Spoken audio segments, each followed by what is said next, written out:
everyone. Good morning, good afternoon, good evening from wherever you're watching me from. So it's your favorite girl, Detox Nurse, here again today. I'm here with an unusual program.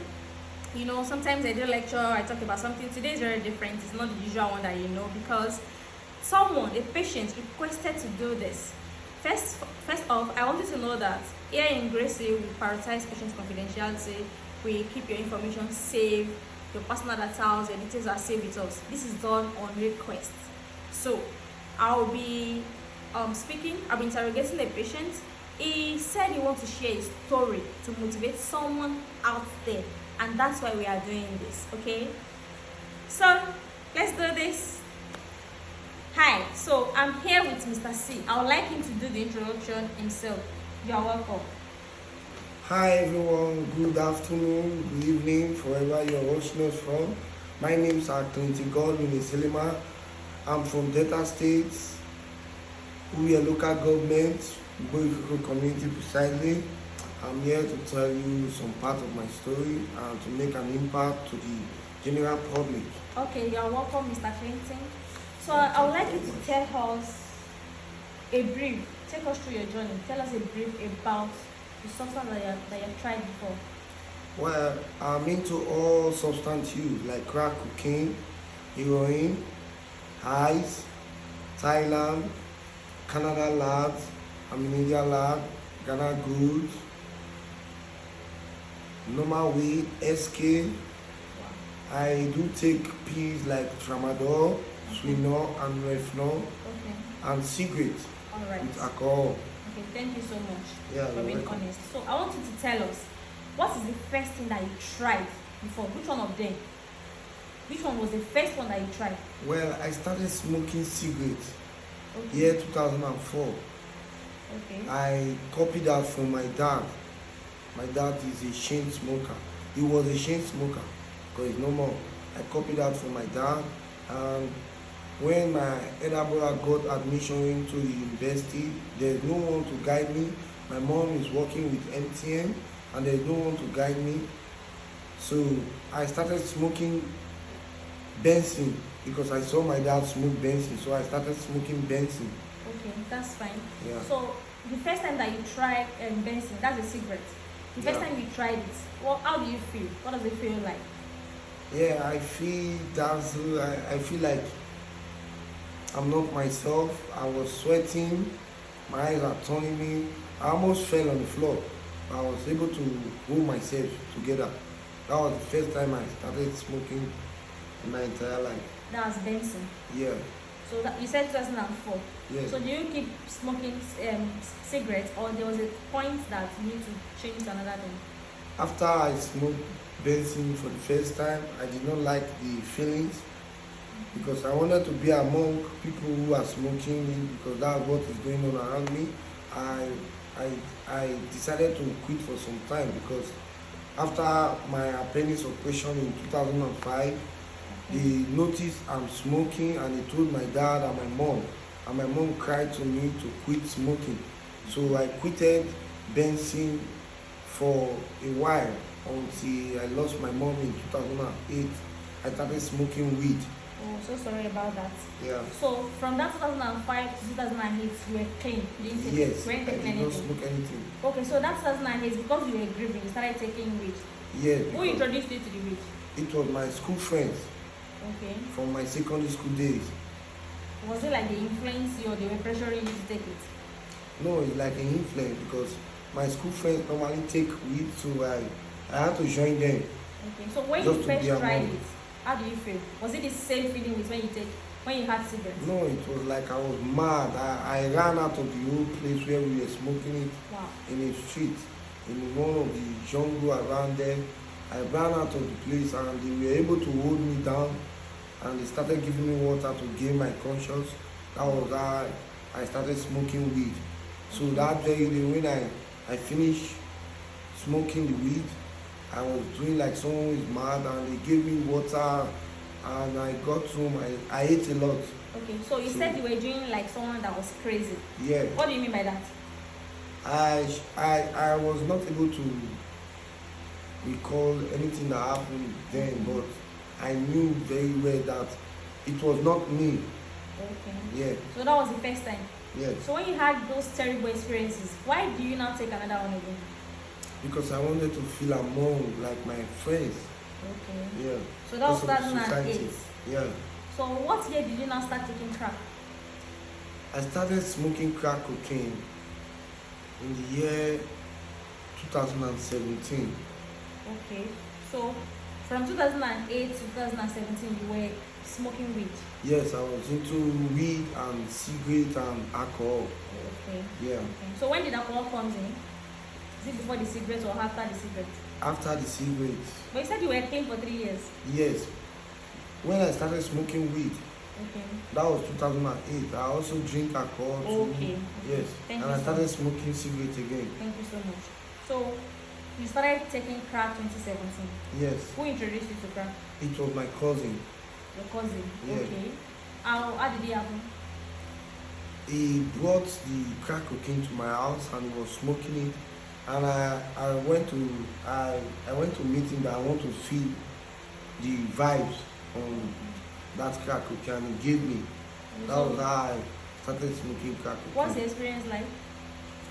It was like I was over cautious over everything. I noticed things that are not wrong. For example, yes. give us an example so that we Like going to check the door twice, frequently, going to check the window as if someone is coming to arrest us or someone is peeping us. I keep taking notice of everything. You were very alert. Yes. Okay. So, do you enjoy that feeling? Then I used to enjoy it Okay, so that was why do you not keep doing it again? because I used to enjoy it and it was addicted to me. Okay, so how do you get money to fund those things?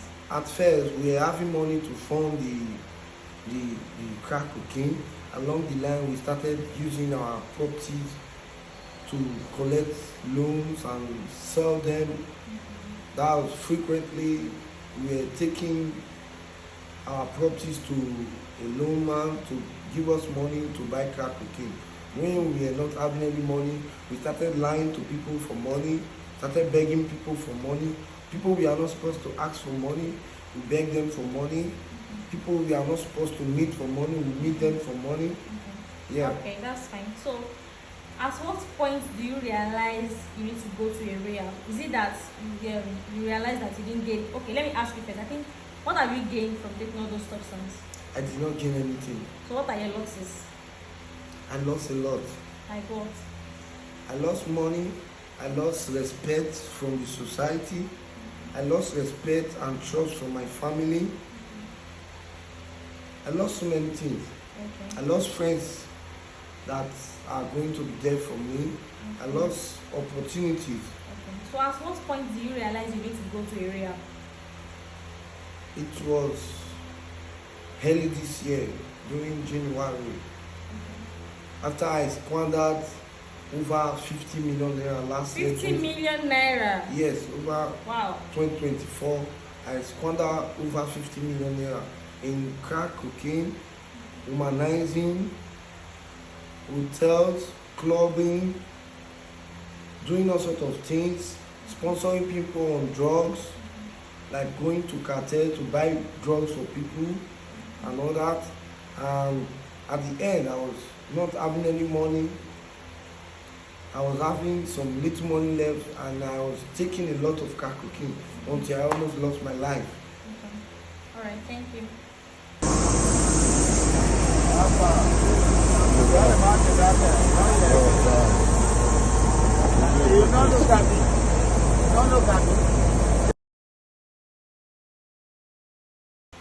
Alright, so Mr. Clinton, Yeah. how is it like coming to the rehab? Well, at first it was difficult because Speak louder so that my people- at first it was difficult. Okay. When I got to the rehab, I requested to come. But when I got here, I was having some withdrawal. It was very difficult at first for me. It was very difficult. But after meeting with the nurses and the doctors and the clinical psychologists, They attend to me, give me some medications for my health. I was stable, um, going to classes with meeting with the nurses and attending to classes with the clinical psychologists, with the nurses and doctor. I was able to I was able to do well. I was able to discover my inner my inner quality that I cannot be in my past during using substance use. I never knew I was able to be a leader. Like, for example, now I am the head of us of Ebenezer Ward. I was also the head of us in Serenity Ward. I never knew I was going to be a good leader. Yeah. Okay, so in essence, you're trying to say that you have learned one or two things, right? Yeah, I Okay, learned so can a you lot.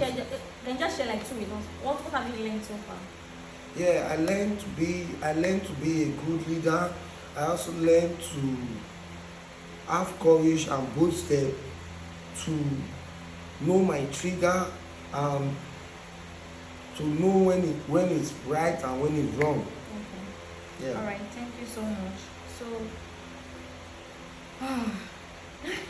you are really tried. Honestly, I really tried. So, coming to this rehab now, who is the person that brought you? It was my boss man, a friend, and a brother, Susu Pondi, the director of rehabilitation Okay. in my state. All right. So, do you have someone that you want to appreciate for coming here? Yeah, I have people I need to appreciate. All right. One, I will appreciate our Niger Delta leader, High Chief Government, Oweside Ekpempulu, aka Tompulu. I will also appreciate High Chief Kestin Pondi, the MD of Tantita Security. I will also appreciate myself. I will appreciate my family. I like the fact that Yeah. you want to appreciate yourself because Yeah. you are the one that decided to take the bold step and you are actually doing this correctly. So, Yeah, kudos to you. thank you very much. Well I done. also appreciate Grace E Rehabilitation Center. Yeah. So we are doing well. Yes, I appreciate you guys. I'll give you 95% Thank you. 100. Thank you. Thank Yeah. you. So what do you have to say to the people of your community? Because Well, you said you used to go to the cartel. I heard when you said Yeah. that to buy for people. Yeah. So what do you have to say to them? Well, if I can take this bold step to come to the rehab and to make sure I see changes in my life, they too can also take the bold step. I want them to see me as an example to make hard time for themselves to become who they never thought they would be. So I am pleading with you all out there who are into substance use. If you really have the opportunity to come to Gracie Rehabilitation Center or any other rehab, try to meet up and bring out the person you are supposed to be. Take that bold step and don't expect anything from me that's going to cartel, or don't expect seeing me in cartel, and don't expect me sponsoring you to use substance. I'm not in a party to such thing anymore. Okay. Whatever that I will support my is how my people I lured into drug will change their life. That's my major goal and my aim, to make sure that everyone I lure into substance use, they will be able to come to the rehab since as we got the program in our society. So I will plead to you all out there who are watching this, please and please and please again, withdraw from substance use. It affects our body system and also destroy our careers and spoil our reputations. Please, there is still time. No case is hopeless. There is still time for you to restructure your life. Thank you so much, Mr. Fenton. Yeah. You have really done well. So, guys, you have heard this from the horse's mouth. So, thank you for listening, and I hope his story will motivate someone to change today. So that's a good step, and I appreciate you, Mr. Fenton, like I said earlier, and I appreciate everyone that you appreciated. So let's say this together: drug should never be an option. Drug will never be an option. An option for us Addiction anymore, is not the please. solution. Yeah. So let's stay out Take a of bold drugs. step. Stay out To of create drugs. today. Yeah. Thanks guys for watching. Bye for now. Thank you all. Bye.